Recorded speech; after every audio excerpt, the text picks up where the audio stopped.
അല്ല, ഇവിടെ ഭയങ്കര കള്ളന്റെ ശല്യാണെന്ന് നാട്ടുകാര് പറഞ്ഞിട്ടല്ലോ.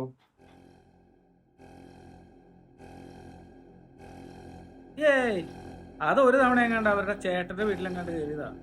ആ, അതിനുശേഷം അങ്ങനെ ഒരു പ്രശ്നവുമില്ല സാറേ. എന്നിട്ടൊന്നും മോഷണം പോയി. ആ മോഷണം പോയേനെ. ചേട്ടത്തിയുടെ കുറച്ച് സ്വർണം പിടിക്കുന്ന കൈപ്പെട്ടിട്ട് ഓടിക്കളഞ്ഞു. അത് ശരിയാ സാറേ, പക്ഷെ ചേച്ചി പറഞ്ഞ പോലെ ഇരുട്ടത് താടിയുള്ള ഒരു 2 രൂപ അത് ഞാനും കണ്ടതാ.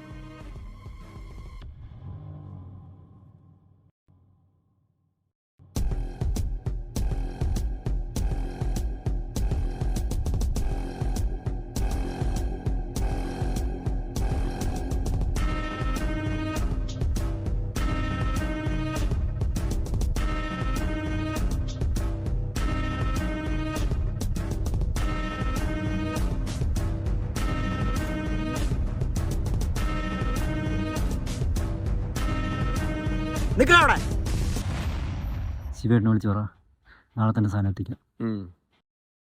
ഇനി അധികം ലേറ്റ് ആക്കണ്ട.